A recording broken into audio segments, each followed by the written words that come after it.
Connie Willis, the podcast. Taking you into new ways of thinking, even providing answers to questions you've often pondered. Connie Willis, the podcast. This is a Connie Willis exclusive. Whistleblower. What you're about to hear has never been heard anywhere else. This is Connie Willis, the podcast. Connie Willis back with the private military, government contractor, and U.S. Navy Special Warfare veteran. Robert Treat is with us discussing his life, his background, and what he sees for the future and what he has learned along the way that he's going to tell us about. Whistleblower, informant, these are the names that a lot of people will tag on to him. It's Robert Treat, as well as deathbed confession. However, he's got a chance to make it through. Go to the GoFundMe that is in the description. Take a look, see where you can help. Informant. I did pay a price for rejecting them. What was that price? No door ever opened for me ever again. I can't get a job. I can't get disability. I can't get any type of, assistance or help. Just every door is closed to me and always will be. And you were hugely successful financially. Oh yeah. And a huge, incredible IQ. Incredibly kind, very much a giver. And I know it's their style to, push you into suicide. They very rarely do they actually, kill anybody. They used to. But those days of getting away with it are long gone with, forensics and cameras and witnesses. The more people you have on the planet, the more witnesses you have. It's not as easy to off somebody as it used to be. And I don't expose myself, the common assassination tactics I'd never expose myself to. Sitting at a red light with my windows down, that's not going to happen.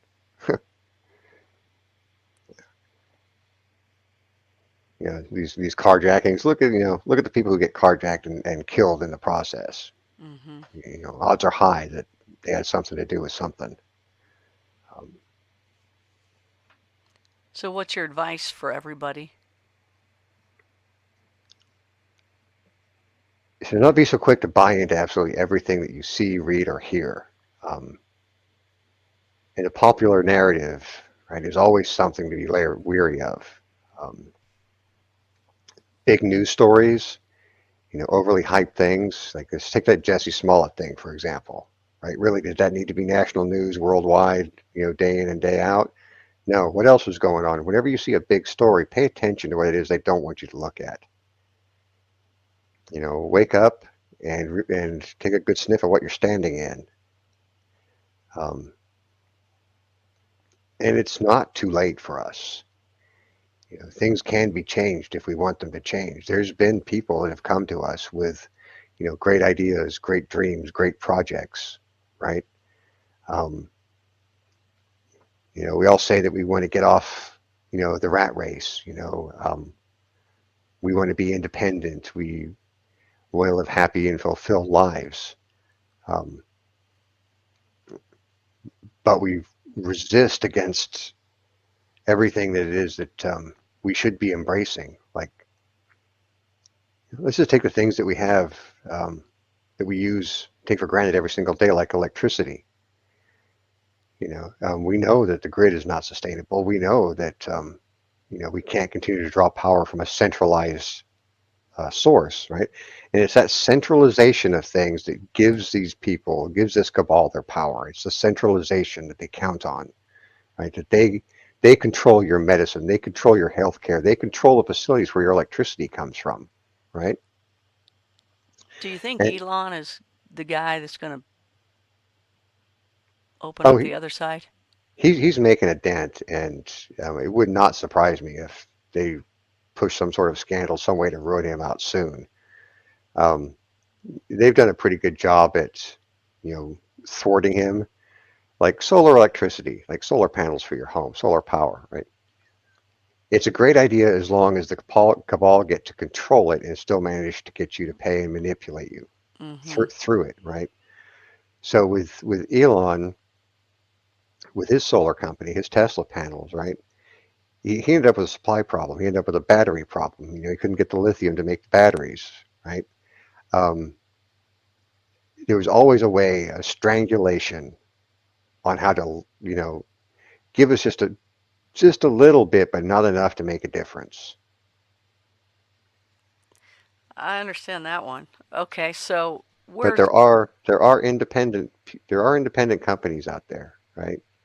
And we say, we tell ourselves, oh no, we can't afford to invest in a startup company. We can't take the risk, right? Um, how much do you pay for a Starbucks coffee, and you get one every single day? How much is that a year? And how many people, if you spend, say, what, $500 a year on Starbucks coffees, how many people would it take to stop spending that $500 on coffee and investing that $500 into one of these projects? How many people would it take? 1,000 people at $500 a pop? There's $500,000. What if it's 10,000 people, 100,000 people, a million people? What if we all stopped buying into the corporate machine that's bleeding us dry?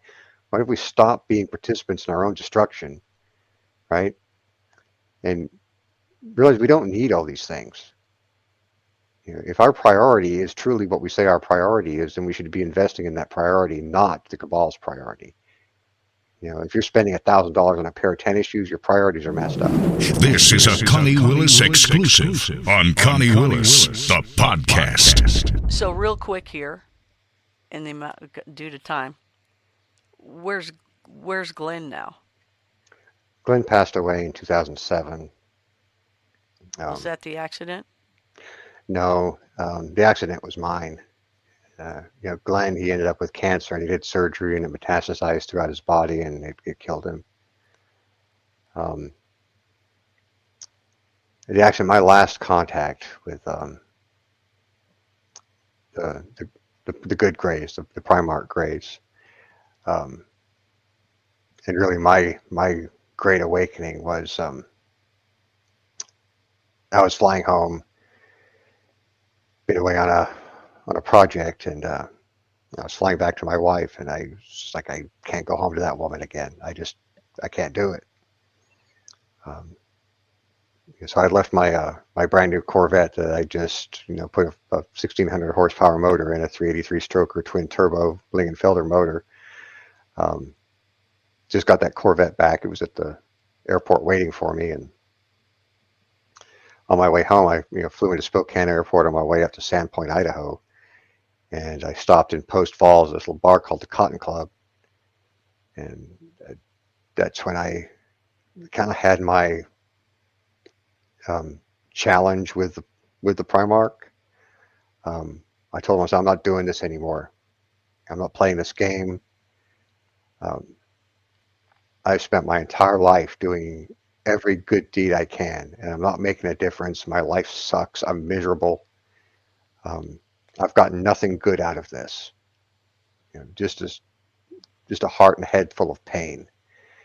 And I said, you're going to come down here and tell me why, or I'm going to come up there and see you, which means I was going to, separate my spirit from this body.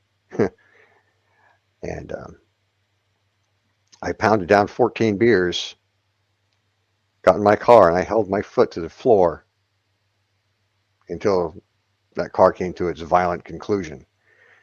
I remember I was over 200 miles an hour, and I lost control of the car, and I'm just barreling through the ditch, plowing through. I could see the car being ripped apart around me. And it was a moment when I was like, I instinctively tried to fight it. And I went, there was a stick shift, and the car sliding sideways through the ditch. My headlights had ripped off. I had no idea what lay ahead of me. No idea at all. It was pitch black, October. They just repainted repaved the road so there was no lines, and it was foggy. Couldn't see squat. I had no idea what was coming ahead of me. But I'm sliding through the ditch, right? And all I can feel is the dirt thundering under the car and the body panels being ripped off. And I pushed in, I was going to push in the clutch, drop it into second, pop the clutch and try and straighten the nose out. Right as I went to do that, before I hit the clutch or anything,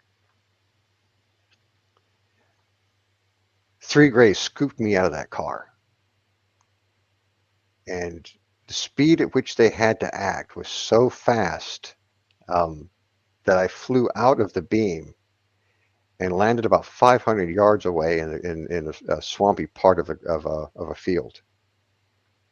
That car went end over end down the highway. It was obliterated. When the paramedics arrived on scene, they were looking for a corpse. That's what they told me. I talked to the state trooper who came to visit me in the hospital. He told me what they encountered when they arrived on the scene. And I was busted up bad. I mean, real bad. Hitting the ground from that height at that speed, I was busted up.